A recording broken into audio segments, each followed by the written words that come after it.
Compared to us, trees seem almost immortal, islands in the sea of time.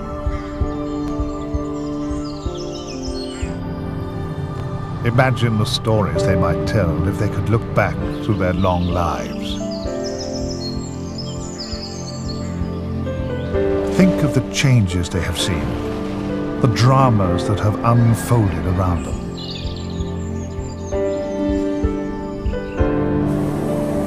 What if it were possible to look that far back in time?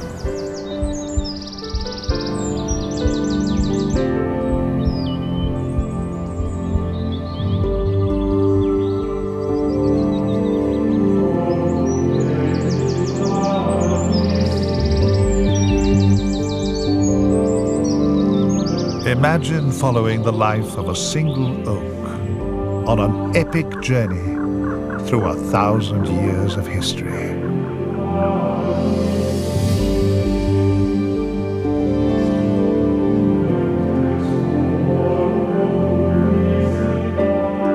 The story of the oak starts on a frosty autumnal morning. This is no ordinary autumn. This is the last autumn before the new millennium, and many people believe it is the end of the world. But this is not our millennium. It is the first one, the year 999 AD.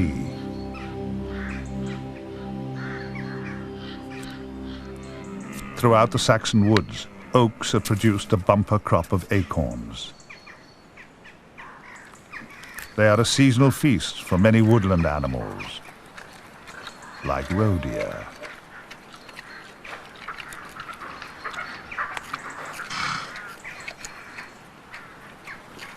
Or wild boar, who rely on them to help fatten up for winter. The same is true for badgers.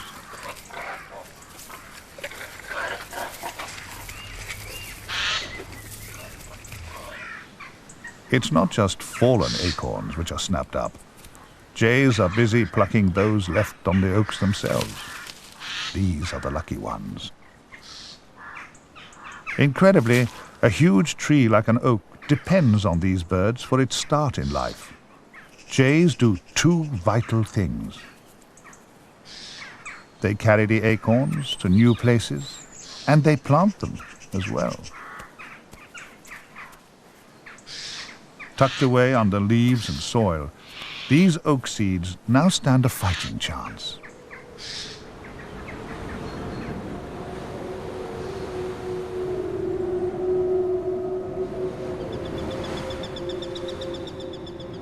The new millennium turns, and the world does survive after all. But many acorns don't. Native red squirrels are digging up those they stored as winter food.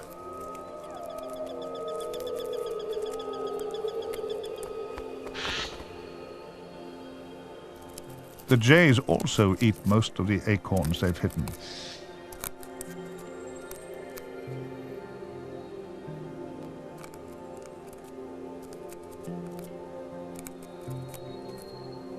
Perhaps only 1 in 1,000 stands a chance of getting through this precarious early period of life.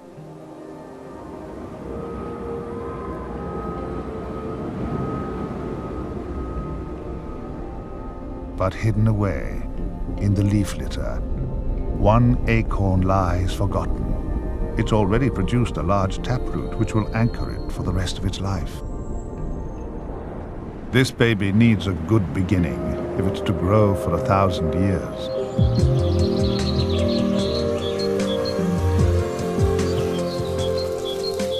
Spring arrives, and throughout the wood all the plants respond.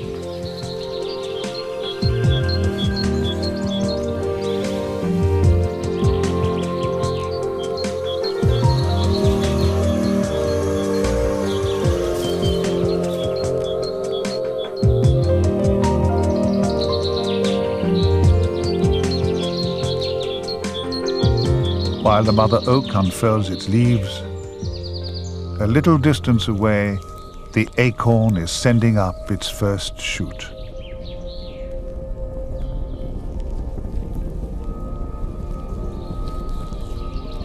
The shoot is spear-headed, designed to thrust up through the leaf litter.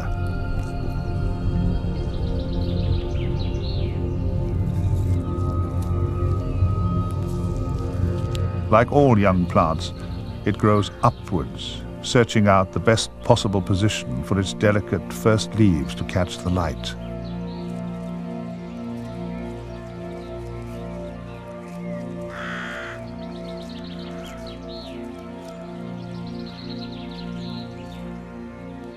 As it grows through early summer, its leaves undulate as they maintain their position in the sun.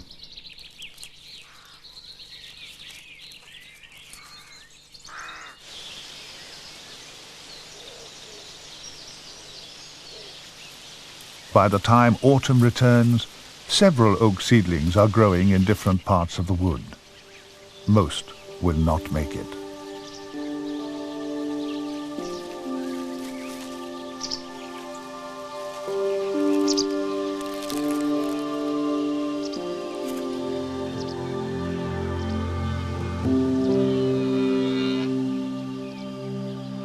The original seedling, though, has survived and is already shedding its first leaves.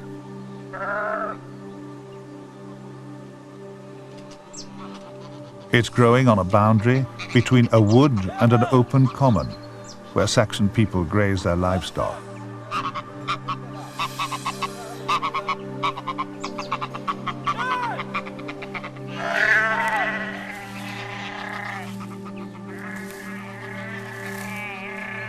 Then it gets a lucky break.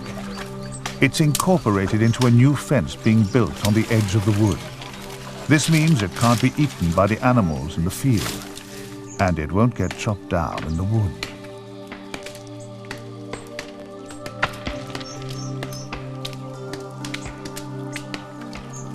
Unlike the trees growing behind it.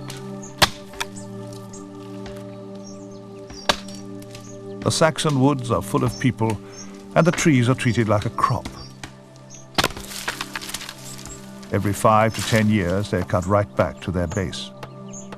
This is why areas have to be fenced off to prevent grazing animals from eating valuable new shoots. The system is called coppicing. Most of the original wild forest of Britain has long since gone. The landscape has already been shaped by people for centuries. Local villages depend on the managed woodlands for their survival. The woods are their only source of essential raw material.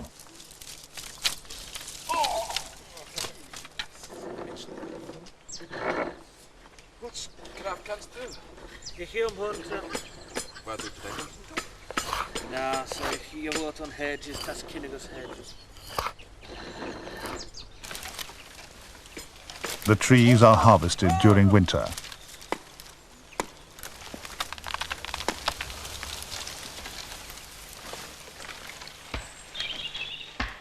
As the season progresses, whole families are involved in caring for the wood.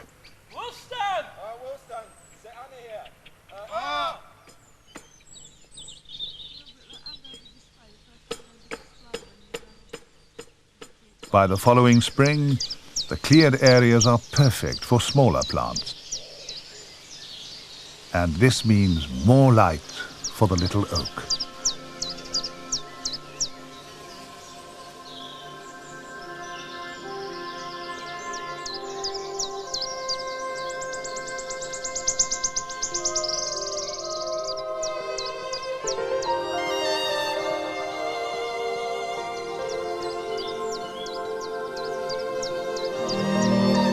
Alongside the seedling oak, spring flowers make the most of the bright sunshine too.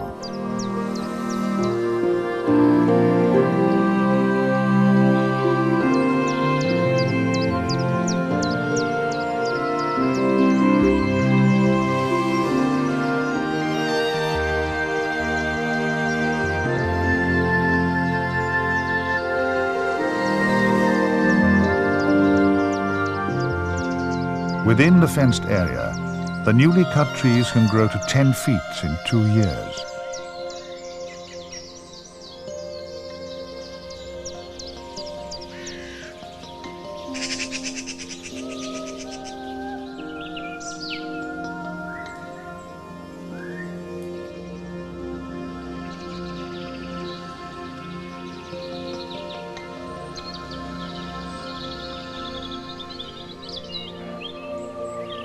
Different sections are cut back each year.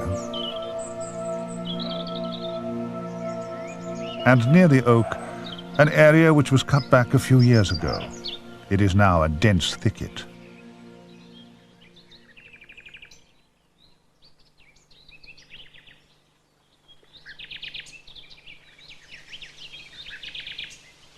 Perfect cover for all kinds of birds.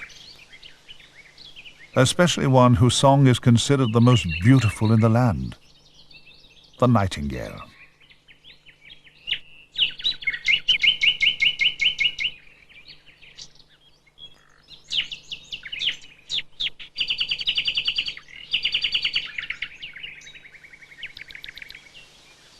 The males arrive in early May, a couple of weeks ahead of the females.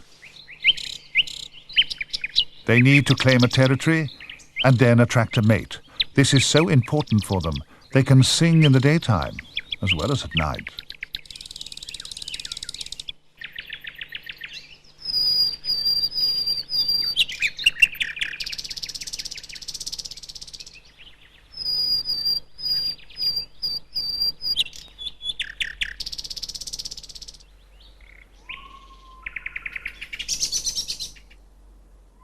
By the time the oak is 7 years old, the trees around it have formed a continuous canopy. This creates a tangled aerial highway for dormice who search for food in the small tree.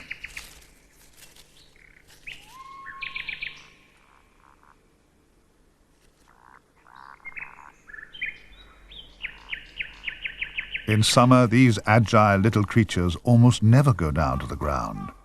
They can climb out onto the finest twigs.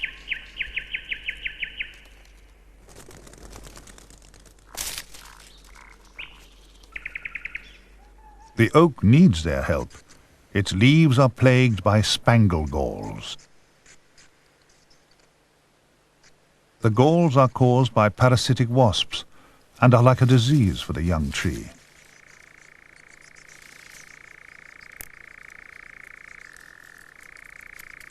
But to the dormice, spangle galls are a treat and are snaffled up as if they were tiny biscuits.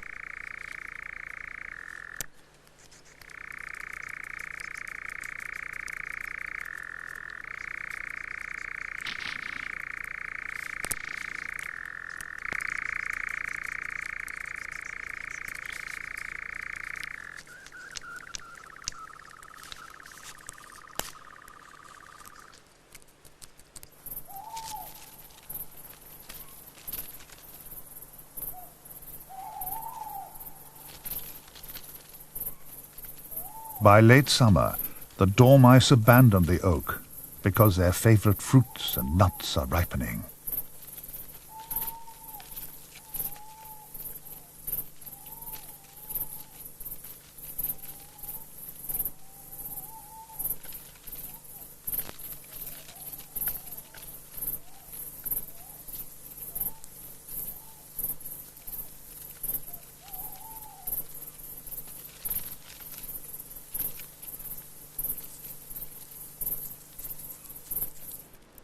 In autumn, dormice eat and eat, gorging on hazelnuts, fruits and berries. They must put on enough fat for a 6-month sleep, when they will not feed at all.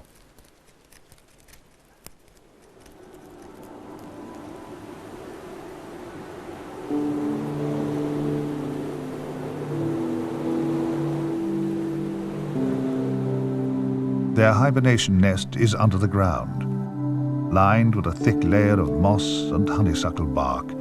It is well insulated from the winter weather and protected from activity in the woods above.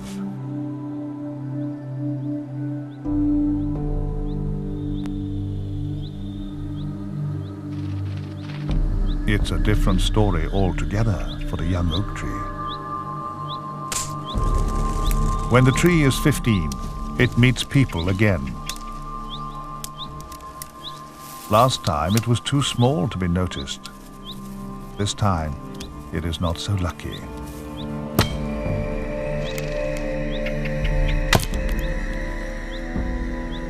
Because it's now a strong young tree, it falls victim to a Saxon billhook.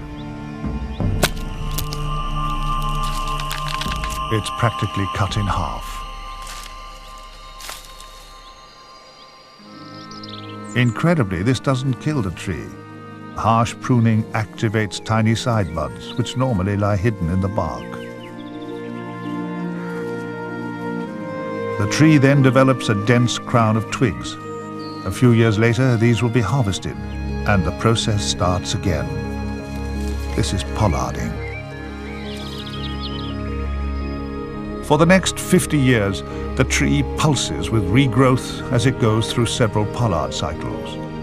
The harsh pruning actually makes it stronger and will eventually prolong its life.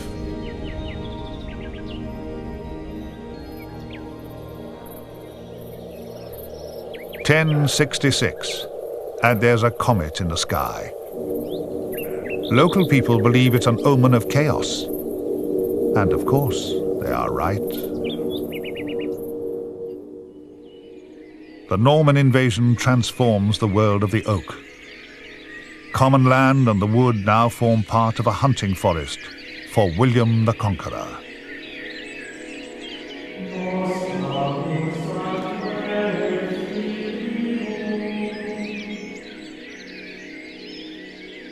The whole area is managed for the sole benefit of an animal which the Normans have brought with them for sport.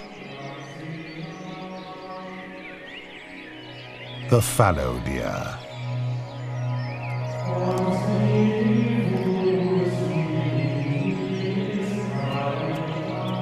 The deer must have unrestricted access to all areas of the forest, woodland, commons, farmland, and villages. There is no compensation for any damage that they cause. Anyone found poaching the deer or ignoring the laws designed to protect them faces stiff fines or other, more severe punishment.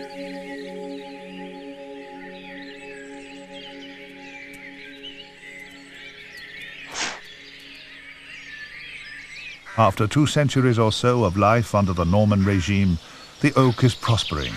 It's just over 250 years old. Like all oaks in their early adulthood, it has a great canopy of tens of thousands of leaves. And worst of all are caterpillars.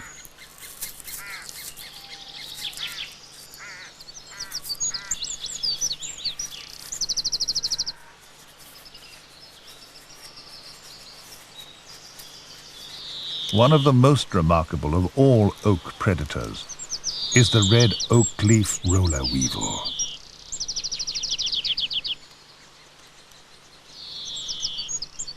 It's an expert in origami.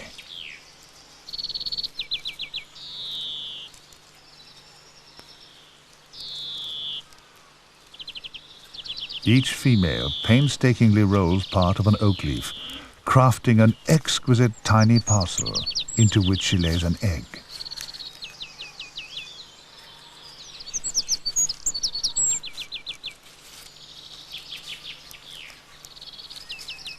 When her work is complete, she snips it off, letting it fall to the ground, where her grub will hatch and feed in safety.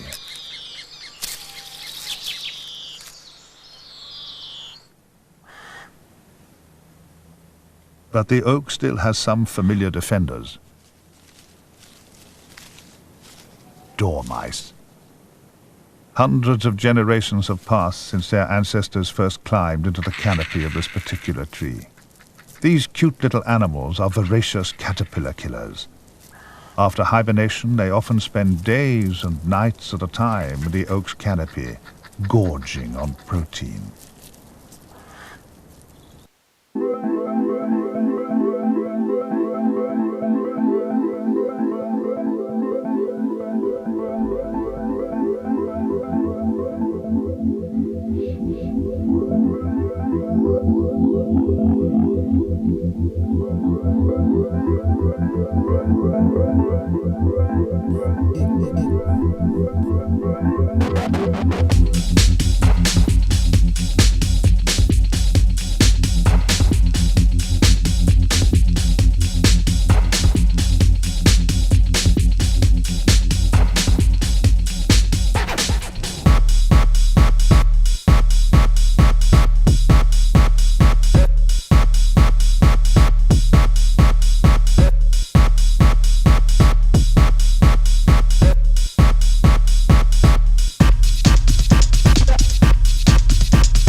reverts to a wild state. For almost the next 200 years, the oak is left alone.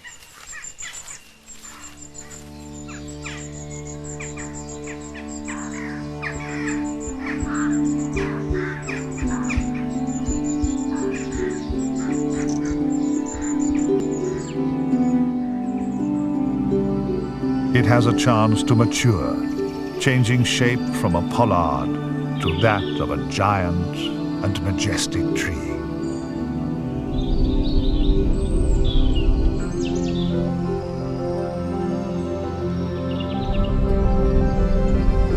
By the time Henry VIII is crowned in 1509, the oak is a monarch too, weighing in at over 30 tons, with over 10 miles of branches and twigs.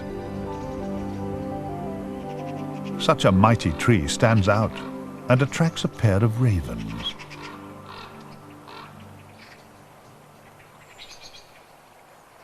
Undisturbed by people, they build their nest in its upper branches.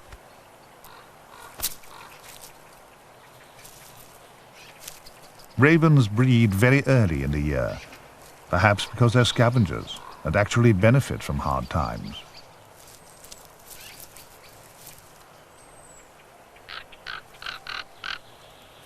They can live for over 20 years and mate for life, forming very strong emotional bonds. They need a faithful partnership.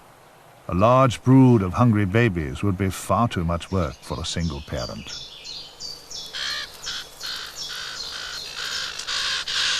And by mid-March, their nest is full of exuberant chicks, all demanding attention.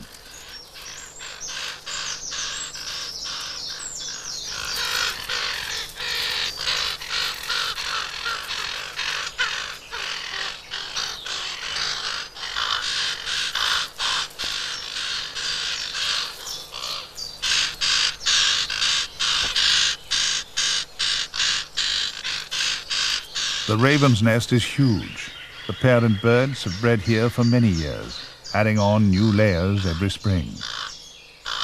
By early summer, the ravens have gone, But another species which needs giant trees has taken their place. The purple emperor butterfly. Purple emperors are perhaps Britain's most unusual butterfly. They never visit flowers, and are difficult to see as most of their life is spent high up in the canopy of the trees. They feed on sap, honeydew from aphids, and even urine.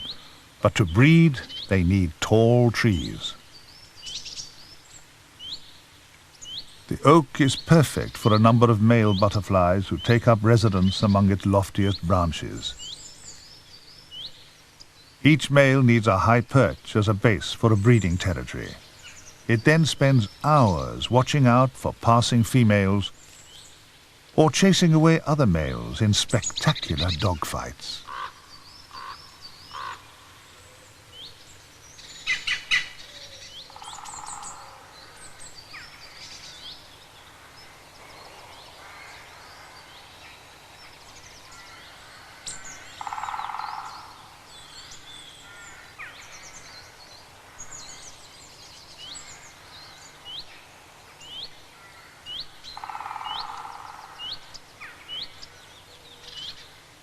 After seeing off rivals, each male returns to his favorite perch, ready to continue his vigil of the sky.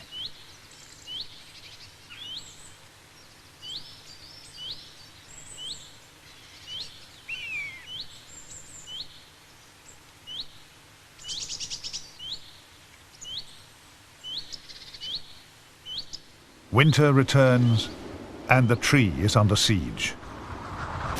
A great weather front has blown in from the Atlantic, bringing with it heavy rain and high winds.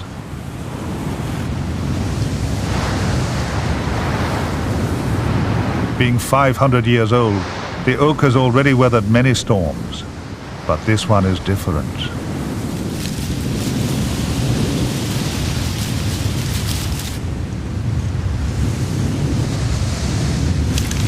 It is the most severe weather the oak has ever felt. Its very existence is in danger.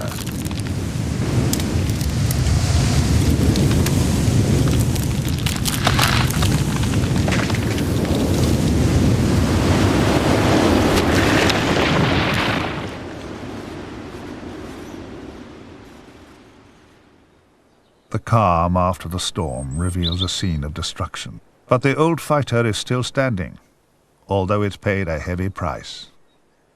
All around lie the shattered remains of many of its branches.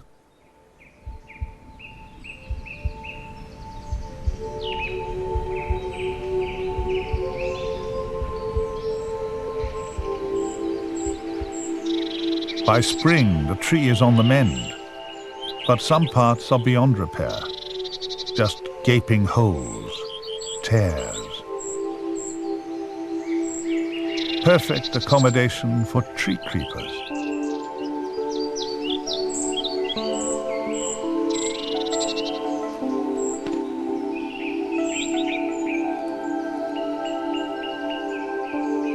Or redstarts. Pied flycatchers. And blue tits.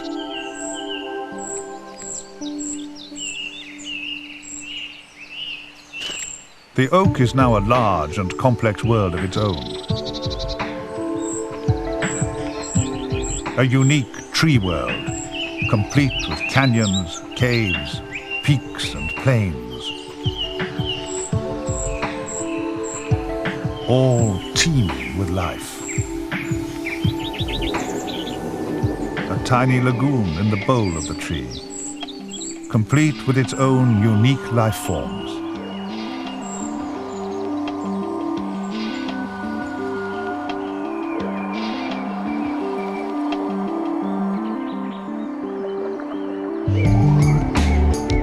Forests at the foot of great mountain ranges.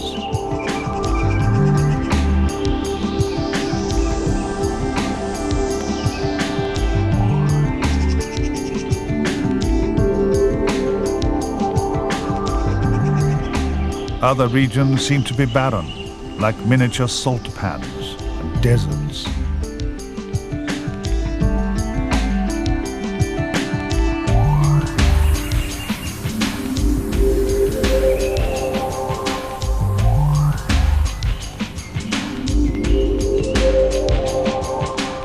Strange creatures haunt the darker corners. Underneath the surface, their young relentlessly excavate tunnels.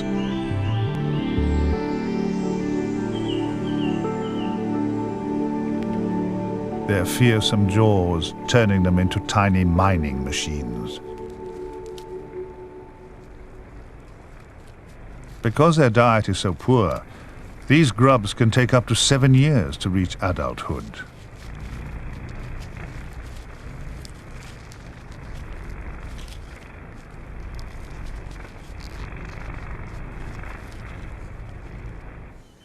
Like this long-horned beetle finally emerging into the light. Or gleaming jewel beetles.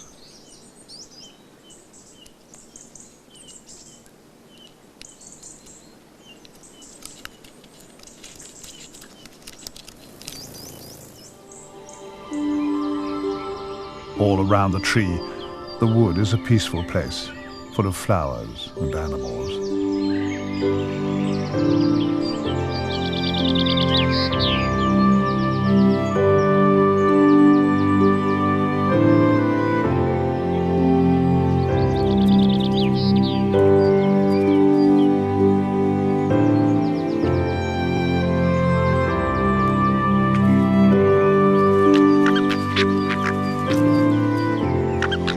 But this is about to change.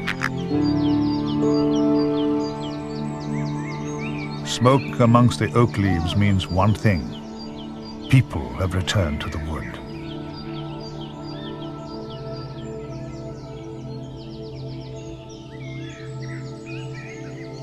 They've come to spend all summer here with their families. They have no choice. The work they do needs constant attention.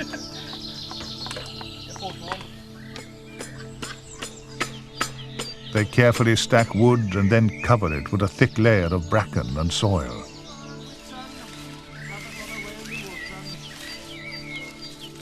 It's then set alight and slowly cooked, converting wood into charcoal. Despite the tranquil scene, the woods have become a weapon of war. Charcoal is a vital ingredient for gunpowder. It is 1644. And England is in the middle of a civil war.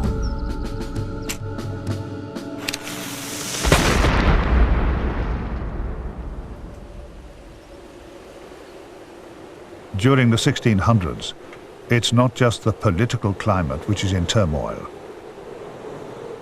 The winter of 1657 is particularly severe. Snow lies on the ground for 102 days. The River Thames in London freezes over.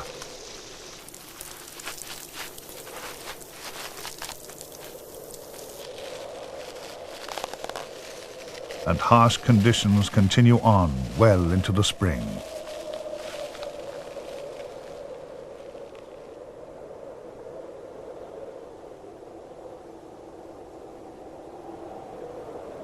Frosts as late as May spell doom for delicate spring growth.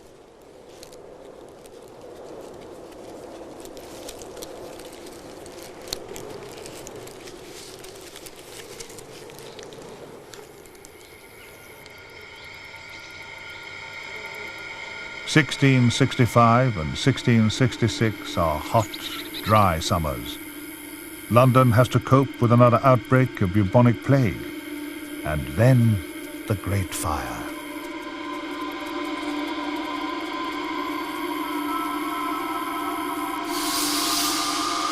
The oak, meanwhile, has problems of its own. The extreme conditions put the old tree under great stress. It responds in a drastic way, killing off some of its own branches, leaving behind antler-like skeletons. After a few years, these decay and the tree's canopy shrinks. Although it has shed branches, its trunk is now fat and covered with new growths. Like an old man's face, it is dotted with warts, carbuncles. Some of these are a natural feature of aging. Others are produced by fungi. The large brackets mean that it's not just the outward appearance of the tree which has changed. It's lost its heart too.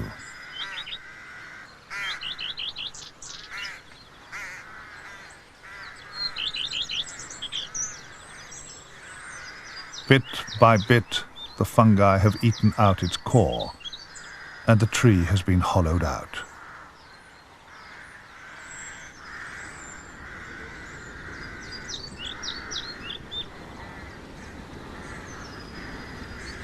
Remarkably, these particular fungi are as old as the tree itself and are not a threat.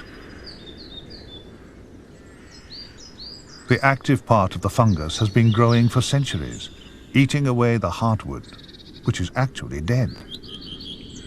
It leaves the living part of the tree untouched.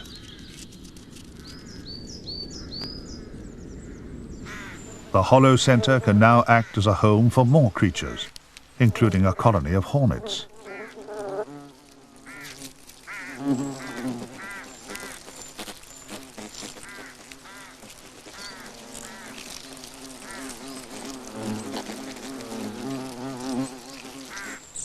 Although life inside the oak is safe and secure, that's not true for the landscape which surrounds it. The year 1752, and the common land which the oak has watched over for 750 years is under threat.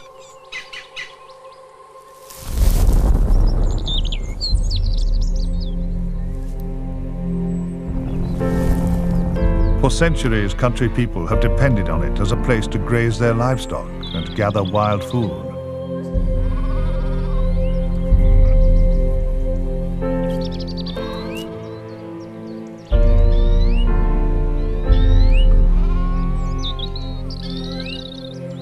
But as a result of the Enclosure Acts passed by Parliament, a surveyor and his team mean that all this is about to change. Lines of posts mark out the new hedges and fields as the common land is carved up among wealthy landowners. Local people who needed the commons lose their traditional way of life forever.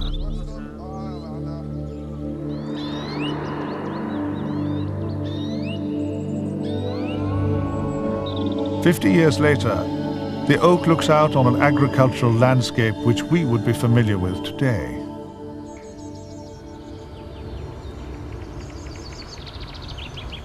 The dawn of the 19th century brings more than changes to the landscape. The Industrial Revolution means that cities expand, factory chimneys proliferate, and coal replaces wood as the main fuel. There is revolution in the countryside too. For the first time, steam-powered machines replace people on the land.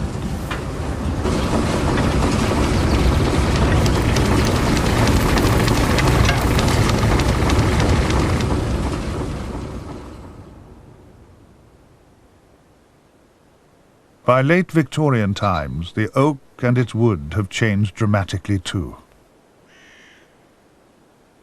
For a start, there are foreign faces, like grey squirrels from North America, and the wood's guardian, a gamekeeper and his dog. The wood is no longer a place for a whole community. Instead, it is a hunting playground for a privileged few. These pampered, strutting pheasants from Asia will have to pay a high price when the shooting season starts. But for now, they need protection. And also feeding up. The pheasant's grain attracts unwelcome attention from a variety of pests, including the grey squirrels.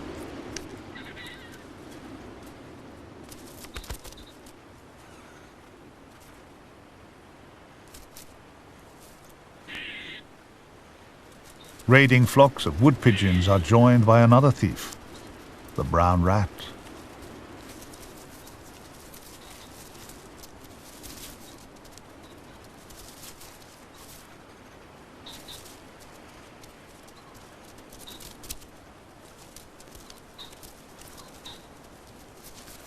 All these creatures are treated as vermin.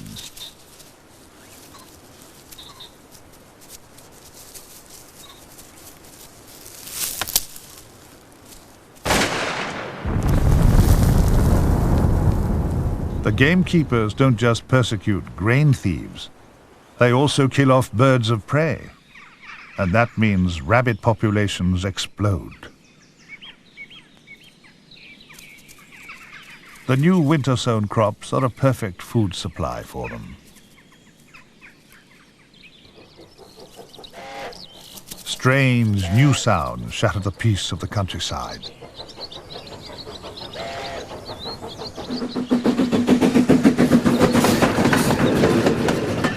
The railways bring with them their own unique hitchhikers, species of plants such as rosebay willow herb, whose delicate seeds are wafted along by the passing trains. While these plants invade the British countryside, the rest of Europe is ravaged by the Great War. It is not only fighting men that are needed in World War I. Timber is in desperately short supply too. The wood which stood for over 900 years is destroyed. As on a battlefield, severed stumps and broken limbs lie everywhere. But thanks to its hollow heart, one tree is worthless for timber. It is spared.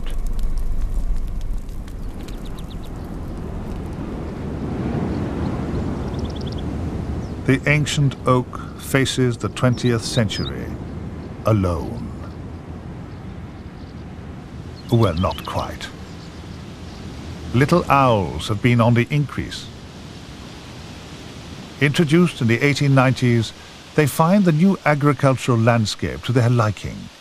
The oak is a perfect retreat between forays out into the open fields.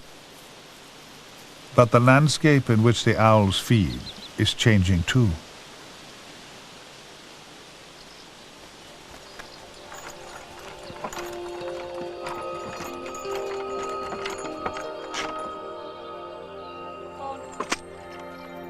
During the 20s, horses are still the main source of power on the land.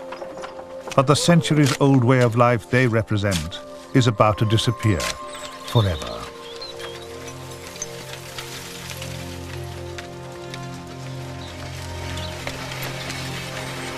As the 20th century gathers pace, the activities around the oak change too. A reflection of the great events which have shaped all our lives. But now one bond unites us all, to wage war until victory is won.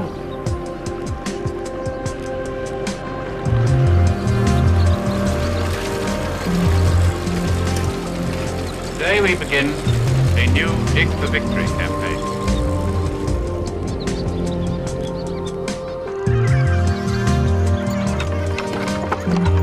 Japan has today surrendered. The Beatles! It's not like in your day, you know.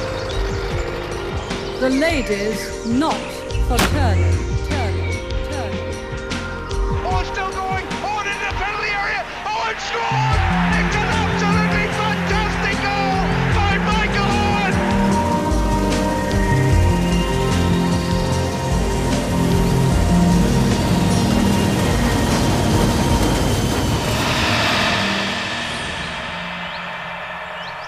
Although its world has changed almost beyond recognition, the old tree still follows its ancient natural rhythms.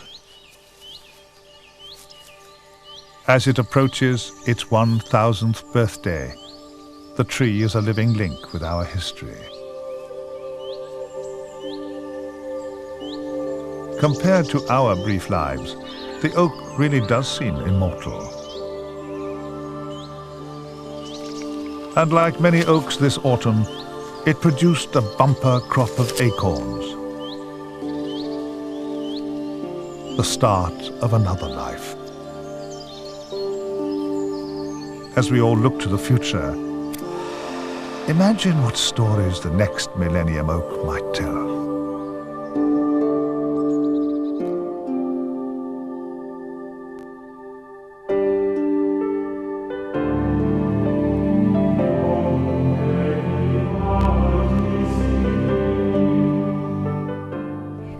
its heyday 1,000 years ago, it was a city bigger than London or Rome, yet few people even knew of its existence.